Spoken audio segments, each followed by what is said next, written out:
안녕하십니까. 황태순 TV의 황태순. 김현광입니다. 네, 오늘 2019년 9월 2일 월요일입니다. 월요일 오후 지금 한 2시가 다 되어가는 시간인데 잠시 후 3시부터는 조국 법무장관 후보자가 감히 국회에 나와서 모간대 감히 국회에 나와서 일방적으로 기자회견을 한다고 합니다. 이와 관련해서 그야말로 어떤 일이 지난 한 열흘 사이에 있었는지 그리고 일이 이렇게 번지게 된 이유가 무엇인지 좀 심도 있게 짚어보겠습니다. 심도 있게 짚으시죠. 여태까지 뭐 심도 있게 짚었습니다만은 자, 그리고 저희가 그래서 제목을 이렇게 쳤어요. 강기정이 줄빠따 치고 검찰의 캐비넷은 열리고 있다. 우리 시청자님들을 위해서, 애청자님들을 위해서 제가 그동안 네. 벌어졌던 네. 조국 네. 임명과 관련한 네. 이야기들을 네. 좀 정리하시면 아 그렇구나 좀 이해를 하시고. 자, 8월 20일이 네. 그 전환점이었어요. 네. 8월 25일 날 네. 국민청문회 이야기가 나왔습니다. 처음으로 국민청문회 청문회는 포기하고 네. 뭐 의혹이 쏟아지고 하는데 이제 네. 청와대에서 꺼낸 아이디어가 네. 국민청문회로 가고 끝내겠다. 네. 청문회는 뭐 어차피 뭐 되지도 않을 거고 네. 했는데 그때 이걸 출근하면서 네. 조국이 네. 국민청문회가 마련되면 나가서 소명하겠다. 네. 청문회 안 하겠다는 네. 이제 선언을 한 거예요. 네. 네. 그런데 여당 내부에서도 곧바로 공식적으로 네. 아니 이게 무슨 의회주의를 반하는 네. 이런 뭐 터무니없는 이런 이야기가 나오냐고 네. 했고 네. 8월 26일 날 이해찬 대표와 이인영 원내대표가 네. 9월 2일, 3일 청문회에 합의해줬어요. 네. 네. 그러니까 강기정이가 그 다음 날 강기정 정무수석이 8월 27일 날 국회 의사당을 찾아와가지고 네. 이해찬, 이인영에게 화풀이하고 네. 도대체 이게 뭐 하는 짓거리냐. 네, 네. 청문회 포기하고 국민청문회 간다고 지금 대통령께서 지침을 주셨는데 네. 온 게 며칠이라고요? 8월 27일. 8월 27일. 8월 27일 갔다가 그걸 나오고 분기탱천했고 나오는 길에 네. 김도읍 수석이 자유한국당 법사위 간사가 지나가니까 아니 김도읍 씨 법대로 해야지 말이야. 그 9월 2일 3일날 기한도 다 넘겨가지고 하는 게 뭐냐 시근벌떡하니까 김도읍 씨는 또 차분한 분 아니 검사 출신은. 그렇죠. 아니 여야 간사 합의를 했는데 왜 이러십니까? 그리고 네. 지나갔는데 네.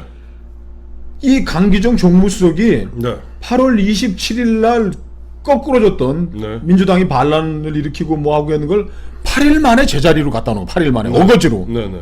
그 청문회 조국이라는 사람이 오늘 네. 아침에는 뭐 네.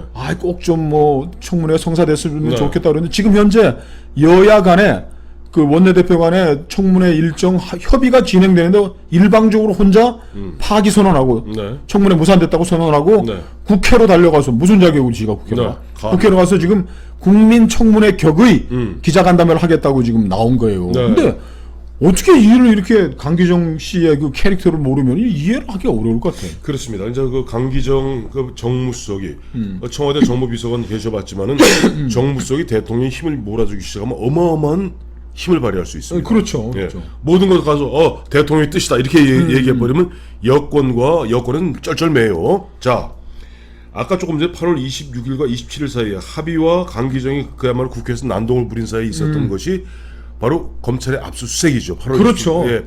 예. 여기에서 보면 이제 청와대 기류가 바뀌면서 국민청문회를 몰아붙이는데 그러면 그 직후부터 우리 줄줄이 나오기 시작해 원래 그 전까지는 예를 들어 이회수하고 공지영 정도만 역성을 들었었어요. 감이 못 들었죠 역성. 역성 못 들었어요. 아니 국민들이 지금 다 보면 분노하고 있는데 어디다가 역성 듭니까? 근데 그 이후로 갑자기 분위기가 바뀌어서 보면 미투.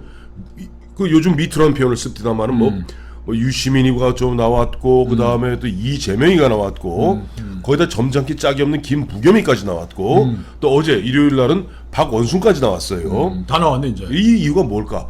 그걸 갖다 마침 제가 어제 보면 과거 강기정 조국이 다 82학번입니다.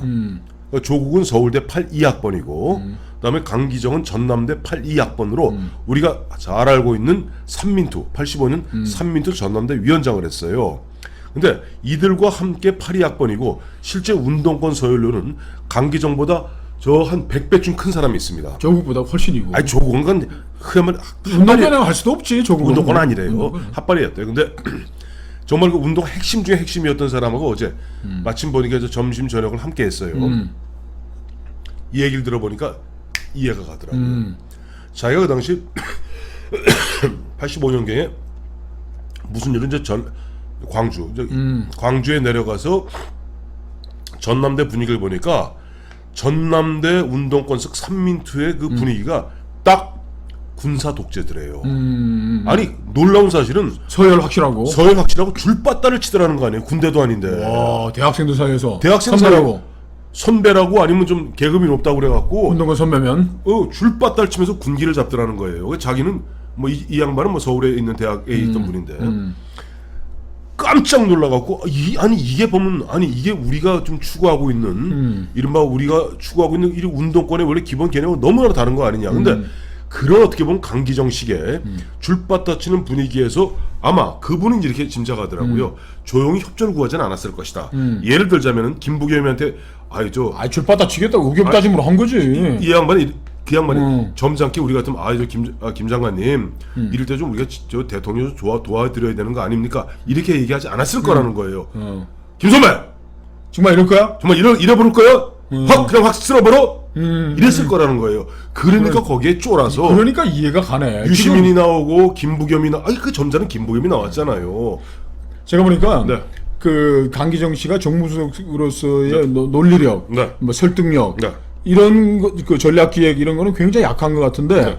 이 행동 대장으로서 줄바따는 확실한 것 같아요. 확실하대. 그러니까 저 이해찬하고 저 이인영 설득하러 갔다 열받았다고 김도부하고 들이받고 옷 확 벗어 번지려고 그러면서 각오하는 게 네. 그러니까 이해가 안 해. 여기 지금 행동 대장이 줄바따 쳤구만 또. 줄바따 치고 이거 줄바따 치고 이거 요즘 청와대 언저리에서 이런 얘기가 있습니다. 이 얘기 들어보셨어요? 우현종 좌기정. 이게 보니까 지금 청와대 노영민 비서실장 허당이라는 거예요. 거기다 정의용 안보실장은 완벽히 지금 존재가 없는. 이거 뭐 완전 실패를 했으니까. 완전 실패가 없고 그다음에 김현종 안보실 차장이 강경하게 반일 반미 투쟁에 앞장서고 있고 내부적으로는 강기정 정무수석이 그야말로 강경 일변대로 자 여기서 무너져 부르면 여기서 대통령도 무너져 부르고 그렇게 무너져 부르면 우리 무너져 부르는 것이요 라면서 그야말로 우격다 아마 그 어제 만났던 그 양반은 뭐 운동은 뭐 제가 구체 이름은 안 밝히겠습니다만은 그 양반은 아마 지금 심지어는 뭐 김부겸이나 뭐 이해찬이 와도 그 양반들 인정할 정도의 그야말로 베스트 5 안에 들었던 사람인데 아마 이해찬 대표한테도 막대 들었을 거라는 거예요. 그렇죠. 그러니까 이인영 같은 경우는 아마 자기 아래로 놓고 막 쳤을 거라는 겁니다.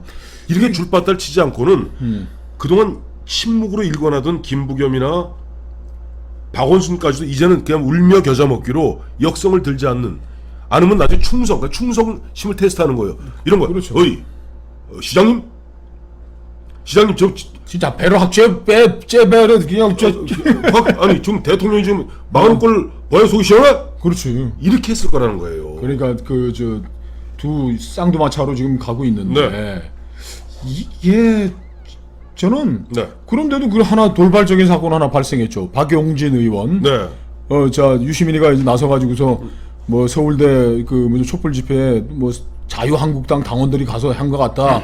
왜 마스크를 쓰니 뭐 얼굴 왜 못 내느냐 뭐 조롱을 하니까 오버하지 말아라. 지금 젊은이들과 그 저 대학생들이 좌절을 그런 식으로 저 염장 지르면 되느냐 그래 갖고 이제 그 운동권에 또 집단 린치를 당하고 있는데 이 양반은 어떻게 그 용기를 냈을까? 저는 그건 가능하다고 봅니다. 그러니까 박용진 의원은 저하고 종편에서 같이 한 2, 3년 동안 같이 해서 어떻게 보면 친하고 같이 그야말로 친하게 지냈고 그 보면 운동권 내력을 알게 됐어요. 근데 박용진은 원래 출발점이 성대 운동권이었습니다만은 이 양반은 민주노동당의 창당 멤버입니다.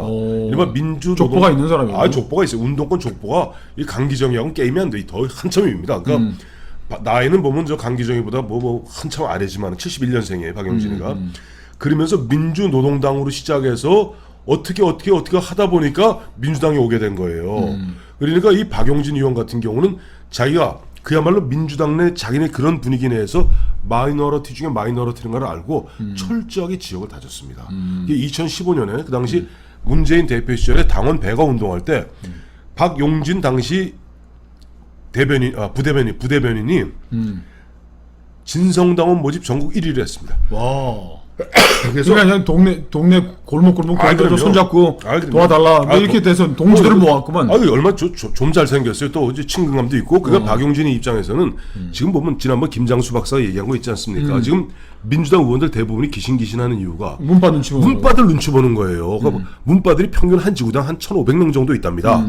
근데 문제는 제가 알기에는 당시 박용진 의원이 한 5개월을 뛰면서 6,000명인가 7,000명을 자기 손으로 진성당원을 만들었어요. 이해가 갑니다. 그러면 큰 소리 치는 이제 강기정과 청와대가 그린 대로 이제 네. 그 코스는 가고 있는데 이제 네. 검찰하고 문제란 말이에요. 그죠? 예.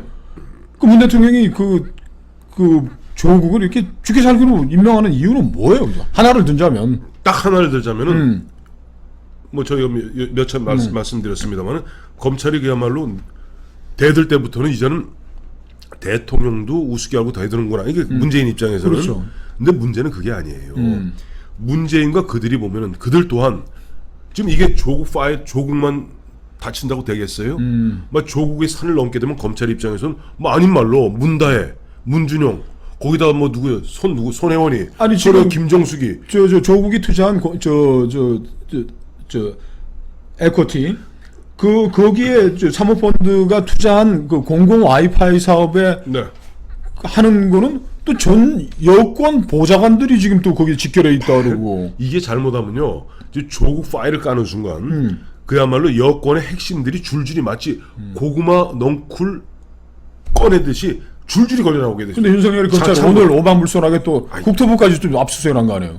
아니 그러니까 검찰 입장에서는 이제 국토부까지 압수수색했는데 마침 보니까 무슨 에코티 뭐 거기 보면 전직 보좌관들이 개입됐다는데 저 잘 압니다. 제가 보좌관 생활 옛날 88년부터 2000년까지 상당수가 보면 보좌관 이름으로 하는 겁니다. 즉 보좌관이 이른바 바지예요. 그리고 실제 여권 실세들이 그런저런 식으로 연루되었을 가능성이 의혹인 거죠. 저는 의심이고 의혹입니다. 그리고 이 부분은 솔직히 말해갖고 여기에서 조국으로 끝나는 것이 아니라 지금 문재인 정부의 핵심 실세들 거의 줄줄이 걸려 들어가는, 마치 2005년, 2006년에 당시에 검찰이 바다 이야기를 끝까지 못 팠잖아요. 지금 검찰은 어떻게? 검찰은 맞서 싸울 수 있을까요? 전 충분히 맞서 싸울 수 있다고 보는 게, 마침 어제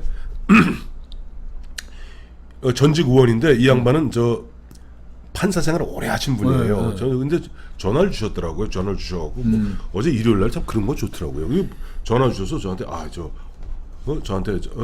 황평론가 검찰의 그